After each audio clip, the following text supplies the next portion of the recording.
Oh, oh, oh. I'm Jana, and today we're talking about Just how we messed up use my hair. AI within our offers for students and clients.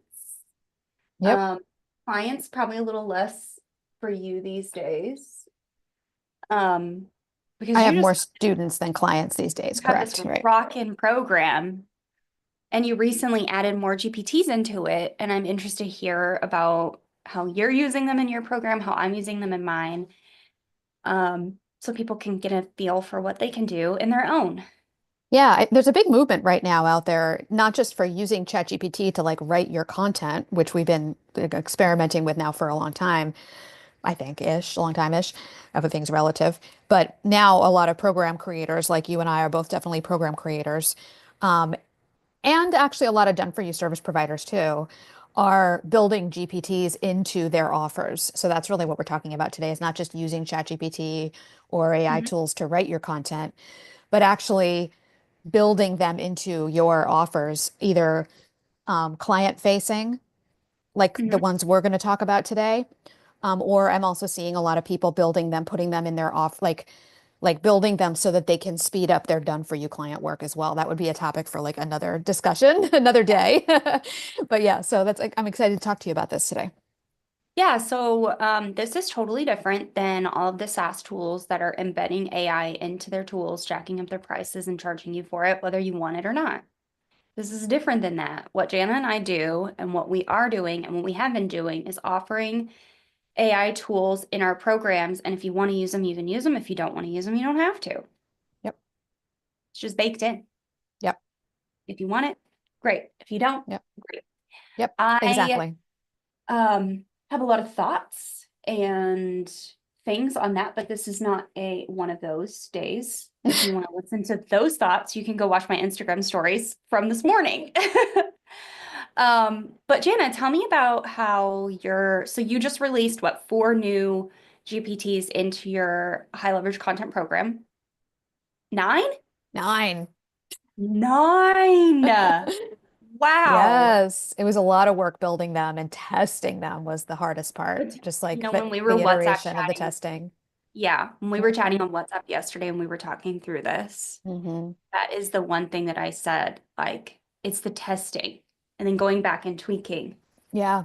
Yeah, it's one of those things. It's very much like a leveraged thing because once you create them, you may have to go back occasionally. I know you had this experience, which you can talk Mhm. about, but and change them a little bit here and there or whatever. But generally speaking, like when you once you make them, they work really well for a while. Yeah. But it does take some doing, to get them working. So do you want me to go first? Do you want me to talk Yeah. about mine? Okay. Tell me about what you've got going on. Yeah. So inside of high leverage content, my signature program, I know some of our viewers are familiar with it. They might be in it, or they might be considering it, or they've just heard me talk a whole lot about it. There's kind of like two halves to my program. It's almost sometimes I almost say it's like the curriculum. It's like two courses as part of the program. The first one is the content strategy piece, where we actually like uncover all of the things that your audience, you, the student, needs to hear and learn and understand more deeply to be ready to buy. And Mhm. as you know, and a lot of our listeners know, in that first section of the program, I teach a 9 content pillar system. It's called my 9 and 2 content pillars. And these are the 9 things that your audience needs. And they're also the 9 types of content. So that I teach my students to create. Yeah. So like your typical suite of blog posts, like if you create 12 blog posts inside of HLC, it'll be a variety of the 9. It might be like, 2 of the first one, 1 of the second one, so there's some duplication. Not literally duplication, but there's nine Yeah. types of content. And then in the second half of the course is basically like the overarching framework is my 4-step light and logical writing process. And that's the half of the course where we take the plan and the student methodically goes through each of the pieces of content that you chose for your plan in the first half, and you write those pieces of content, those blog posts typically. A couple of my students here or there do podcast episodes or YouTube channels instead, and it works great for that too, but most of them are writing blog posts. Yeah. So what I decided to do for GPTs, there's so many different places I could add GPTs into the program, and I may add more down the road. But I wanted to start with, so I want to say too, I learned how to create GPTs, both like the buttons to push in the back interface of ChatGPT, And also, and we should probably talk about what the heck it even is, Yeah. which we will in a moment, I promise. I learned all this and that and the strategy part too, like how to choose what GPTs you should put in your program that are going to give your students the best, fastest results, help them get over humps that they may experience, things like that. I learned all of this from my friend Wendy Breakstone, who I know you know, Heather. We Hmm. had the three of us got together in Arizona a couple years ago, I guess at this point, right? A year ago, something like that. A year and a few months. Yeah. Yeah. And Wendy has a program where she teaches people to do this, to put AI into your programs using, custom GPTs. So I learned it all from her, and I'm actually gonna drop a link to a free resource of hers in the Yeah. description of this video as well, which we can touch on in a few minutes. But basically, I decided that the most like high leverage place to add GPTs to start in my program was to help people write their blog posts because that's the that's the crux of the thing, right? That's the Yeah. result. Like you're getting these high converting blog posts. So basically, I'm going to explain really quick what a GPT is in my words, in my terms, so you can understand what I created.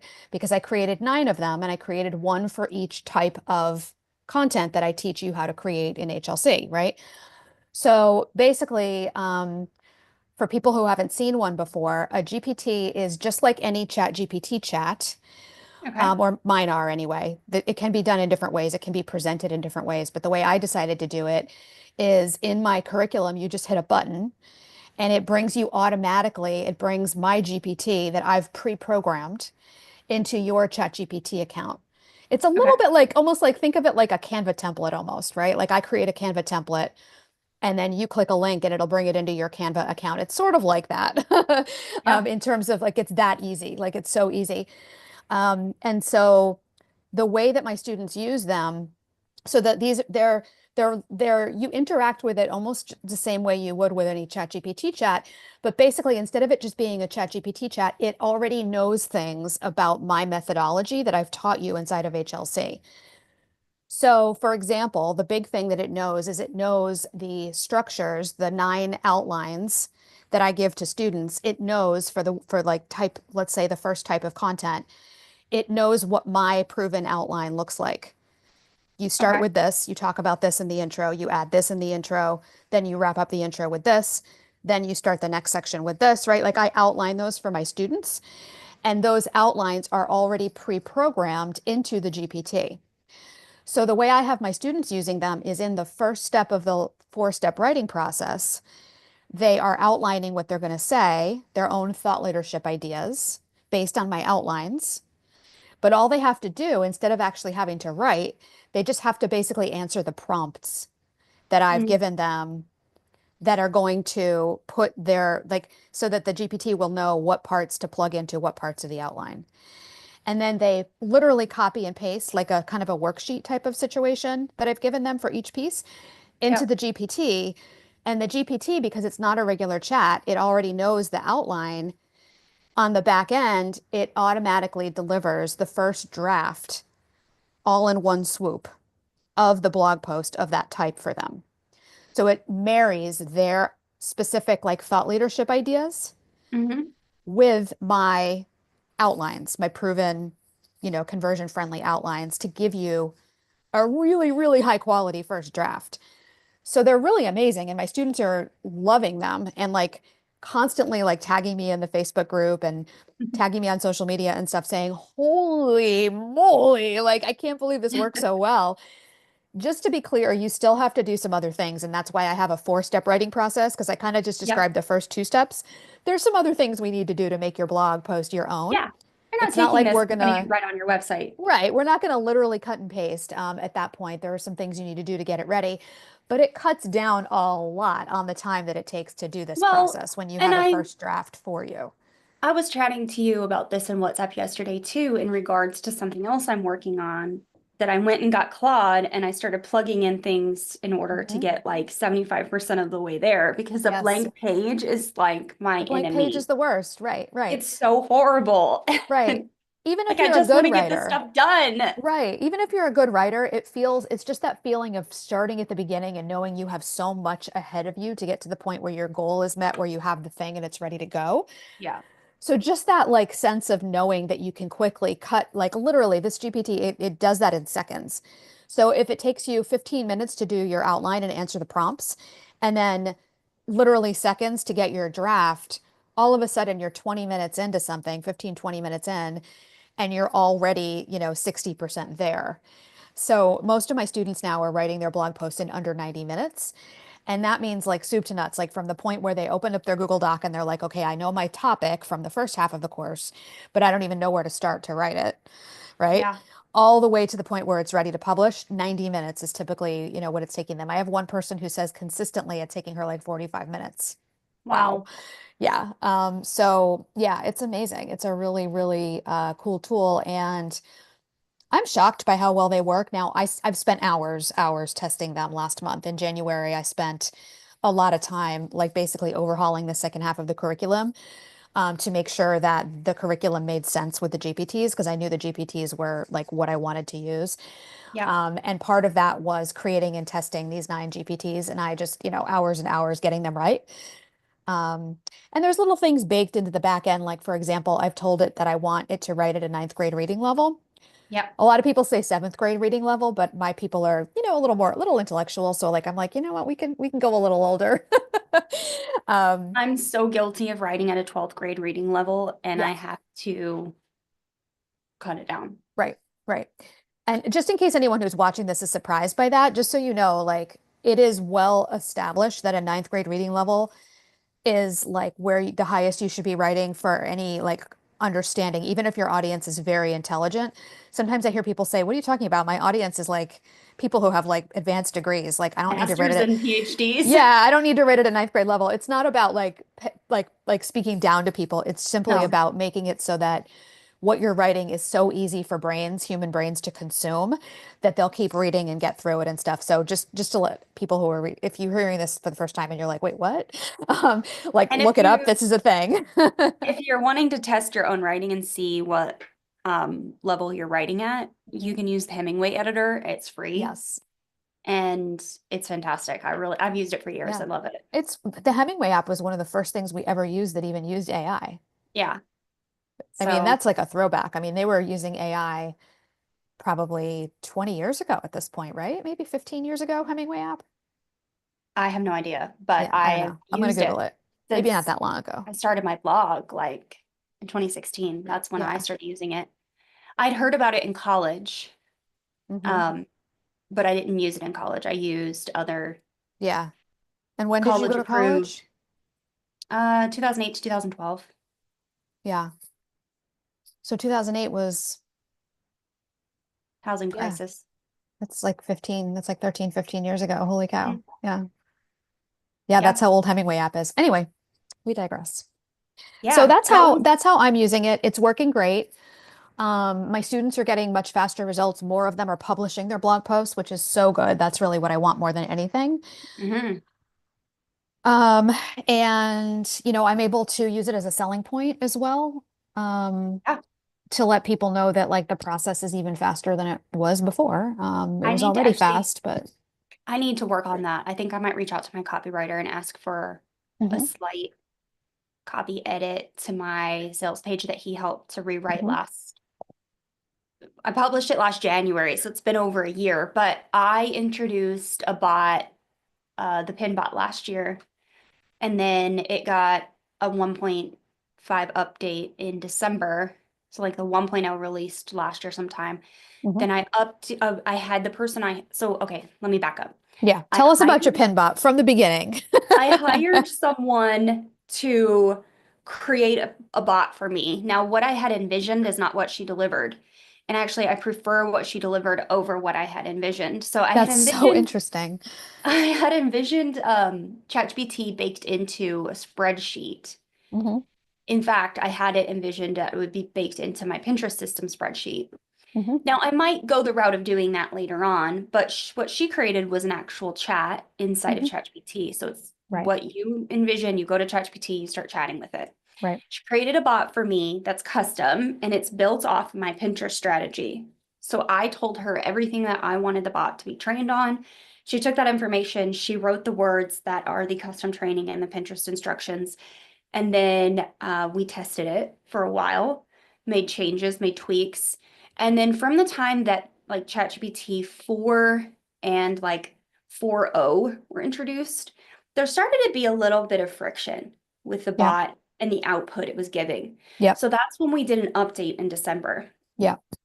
Now, it's not that it was unusable, it was just not formatting things correctly. It really came down to the formatting of things. Hmm. Truly, it wasn't like what it was actually, the outputs it was giving were still good. It was just formatting was terrible. So we updated it in December and I released those updates in January, and it honestly has gotten better because what I also did was I wrote a bunch of custom instructions, and they're like in the format questions Yep. that I want you to answer. You remove the questions and use them into the chat. So like what you were mentioning, a Hmm. worksheet style thing that you paste into the chat, you do the same thing with mine, and then you give it commands. And it's working off two things, the information you're training it on and the information I've trained it on. Hmm. And then it's taking your commands and it's giving you pin titles, pin copy, Hmm. descriptions for boards. You can even tell it, I want you to create a Pinterest strategy for me. Here's the information about my business. And it will create a draft of a Pinterest strategy for you, including pins that you can make, titles you can Hmm. use, descriptions you can use, a list of keywords you should go check in trends. Um, it's going to outline all of these things for you, and then you're going to double check all of those things on Pinterest and you're going to Hmm. start to implement them. I've gotten so much closer to it, like replicating what I'm putting into it, that it's Hmm. like every day it just seems to get better. Yeah. Um, but Well, in that's what ChatGPT I've in done. general, like the GPT technology is getting better too. That might be why you're seeing it get better partially too. I mean, you're iterating and you're improving it, and also the tech Yeah. it's built on is getting better, Yeah. So scarily enough. all in all, that's how we use it. I'm not like, it's completely up to you whether you want to use it or not. And Right. honestly, it seems like every single week I'm on a call with my students and they're like, "What's the pin bot?" I'm like, "You Yeah. haven't heard about me talk about it yet?" Like Hmm. I talk about it every week. It's like I need to talk about it more.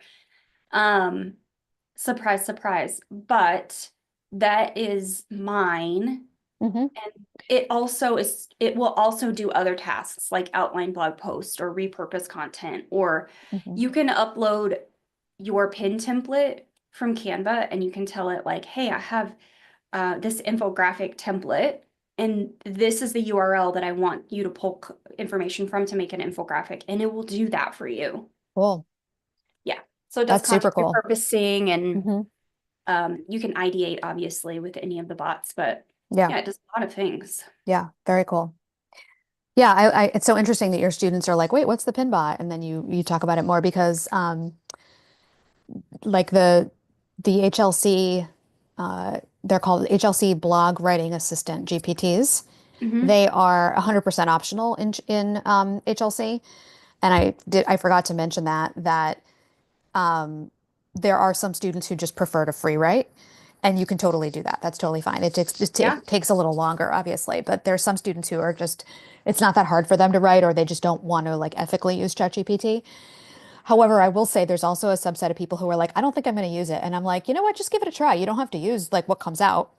I'm just curious to have you give it a try and see what you think. Let me know. And they go in and they try it, even though they weren't really open-minded to it, and they're like, oh my God. So I always encourage people to use it. It is absolutely not required, but I always encourage people not to use it, I'm sorry, but to at least try it because like if you're buying my program for $9.97, you might as well like go and try the tool. It doesn't mean you have to publish what it gives you or even work with what it gives you. If you don't want to, you don't have to. But why not experiment? At least you'll be in the know and you'll know what your options are. And it just increases your like level of knowledge of what's going on out there, in the online business space anyway. So it's like you might as well give it a shot. It doesn't take Yeah. long. So, Yeah. And with the training that you can give these bots these days, obviously it all really hinges on the training. Um, yeah. And when you say training, you're talking about training the AI, giving the AI information it needs to perform the tasks that you're asking it to yeah. do in So for your ways. Yep. Yeah, so for you, you're training it on your blog outlines, and then you're t giving your students a worksheet to fill out to then train it on the content it's going to output. Um, Same Exactly. deal. I trained it on Pinterest strategy. Then I give my students a worksheet to fill out and they train it on their business. So it's like level one and level two. Level Yep. one, you could literally just put in the chat whatever you want and it will definitely give you some decent output. Something. Right. You're going to have to do a lot of editing probably. Hmm. Level two, you use the worksheet, you fill it out, you train the bot on your business, and it's going to be so much closer. So, just to give you guys an idea of what's in my training documentation, I do an about the business question in depth. I want you to be as in depth about your business as you can. Who do you serve? Why do you serve them? You know, who are these people? Like, go in depth about them. And then there's a question on like content. I want you to tell it most recent content you've written. Hmm. Um, whether on social media, your website, YouTube videos, whatever, you can put Yep. URLs in there and it can scan them. Um, then you're going to give it a list of keywords that you want to target. I actually tell my students to put their entire keyword plan into the bot. Yep. Uh-oh, you're frozen. It Oh, you're might back. end up being, You were back. You were frozen oh, for a there we minute, are. but you're back. Um, So you tell my, them to put their whole keyword plan in the bot. yeah, Yeah, put your that's whole keyword perfect. What a plan in. great use of the work you've done to create a keyword plan. Yeah, Hmm. it's going to end up being like 75 pages long when you're done, but you're going to put it in there. You're going Yep. to put in um, your brand voice and the tone that you want it to follow. You can grab copies, sample copy from your website if you want it to just reference that. You can Mhm. also just tell it to reference your website, certain pages if you feel like that's strong. Um, I actually took my entire sales page copy that one of my copywriter wrote for me recently Yep. and used it in my Yeah, bot it's a great way training to for train my it. Yeah. business. Hmm. And then not only is it training on, especially if you're using sales page copy, it's training on your offers Hmm. and who's buying these offers. But then you also have the tone and the voice and like it's Hmm. all in there. So give it as much as you can. Yep. Then download that as a PDF and you're going to upload it to the chat and it's going to sequence that and then you're off. Hmm. Yeah. Yeah, the way that I'm having my students give their part of the input, because the way I've been thinking of it is like it's marrying my methodology with their Yeah. thought leadership, right? My methodology is the outline, but there's nine of them, so it's just the outline, the one outline that we're currently dealing with, Yeah. and their thought leadership, which is the answers to the prompts I've given them, and I like it's very straightforward. There's no upload for me. There's no uploading docs because they're using it to generate one draft, and you can use it to generate another one, obviously that's fine too. Mhm. Yours is more like they're training their own bot that they're going to use on an ongoing basis for this project over and over again. Yeah. And again, mine are reusable and you can use them over and over again, but just by the nature of HLC, because we're one of the things, it's the hallmarks of it is you create 12 to 20 blog posts and then you stop Mhm. and stop creating new blog posts all the time and instead just repeat your main messages so that you make more sales, because repetition is what creates sales, not brand new content all the time. Um, they're not meant to be used like forever and ever. So we're not like, I mean, you can use them forever and ever, but we're not doing the like training it at that granular level the way you're Yeah. describing it. You're describing it's like what you're giving them is like an assistant that they can train and use and train and use and train and use. And the more they train it and the more they use it, the better it gets at what it's doing, which is so Mhm. cool. I think that's just so neat. Yeah. Hmm. Yeah, because what I'm doing in my business is teaching people how to take charge of their marketing, right, on Pinterest. So they're gonna be creating new pins and they're gonna be publishing new pins Yep.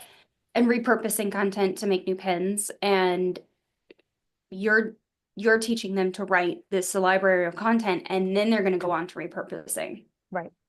Yep. Exactly. So Which brings me to like, there's a lot of other GPTs that I'd like to create for HLC down the road. yeah, I think there's a few things that I want to do with my GPT Mhm. specifically.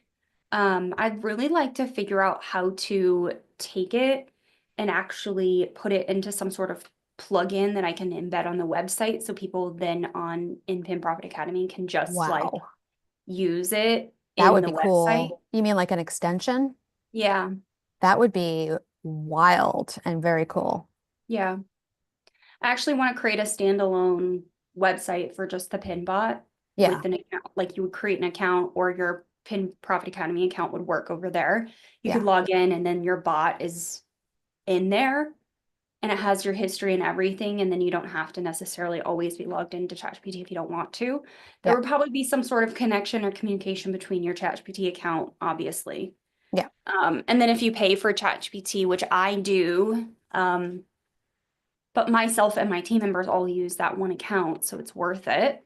Hmm. Um, you do get better outputs and you get to use the bot more each day. If you have a free account, you're Right. limited. So, there's definitely a lot of things to think about going into the future of what I might do. Hmm. Yeah. We'll see. Yeah, some of my students are using the free account, but most of it depends on how, like you said, how often you want to use it. Like if I have students who are on the fast plan and they want to get their entire library of blog posts done within the first 3 to 6 months inside, Yeah. then they probably need the paid plan. But if they are doing more of like the, generating a new blog post once a month kind of plan and taking Yeah. like a full year to get everything out or even maybe a little more, then they usually can get away with the free plan. So, speaking of other GPTs that we want to build, and I'm sure there are people listening live and Yeah, maybe on the Nina has a replay. question. Oh, Is okay. it Nina or Nina? If you want to let us know in the chat how to properly pronounce your name. And yeah, you can. So her question is, can people outside of your membership get access to your pin bot? You can. It's in my Shopify store, um, linked on heatherfarris.com. It says shop at the top, and then yeah. Well, I let's link to it in the description of this video too. Yeah, we can do that. Okay. Other And bots then that you want to make in the future, Jenna? yeah, actually, I mean, I have a lot of ideas, but what I wanted to say is that if there's anyone out there who's listening and is like, oh, I want to create some of these bots because you can create Yeah. GPTs that can go inside your program. You can also create GPTs just to sell them, much like you just described, as a digital product in your store. So it doesn't have to be like you don't have to necessarily have a program like I do to put it inside. You could create some and just have that be your digital product. There's a lot of Yeah. people, not a lot of people doing that. There's a lot of people talking about doing that right now. There's not as many people who are actually like putting the rubber to the road and doing it. But if you want to learn how to do that, I really highly recommend, like I had mentioned earlier, my friend Wendy's program. Yeah. I'm not like I am an affiliate, but I'm not dropping my affiliate link for it. I just want people to know where they can go and learn this. Yeah. And in the description of this video, I'm actually going to drop her free resource so that people can get some ideas about what kinds of GPTs you can build. So this Hmm. free PDF that she has gives you 75 plus ways to use custom GPTs in your business to Oh, make more wow. money. So it's basically like 75 like ideas for what custom GPTs can be built to do for you in your business. And then there's also, it's really kind of cool when you opt in, you get the PDF, but there's also this landing page where you land where she's built a GPT that helps you brainstorm ideas for GPTs that you could use. So that's there as well. So all of that is free, and I'm going to drop the link in case there's anyone listening who's like, I want to do what you guys are doing because um, they're really powerful and it's cutting edge stuff. But like you and I were talking about the other day, Heather, like it's really, really powerful. And it does take some time to like train them and to test them and stuff, but it's not that complicated. The complicated part Yeah. is like developing your framework. But and so if you're someone who already has a framework that you would like to like program into the back of one, it's not that difficult. So anyway, Wendy's stuff shows you how to do that. So And look, to be clear, when I started and I had my bot, I didn't have like somebody was talking about creating bots. Her name is Amy. She's in Australia. She's a copywriter, and she was talking about bots and creating a bot program on Threads last year. And I was like, I want in on that. Send me an invoice. hmm. She did.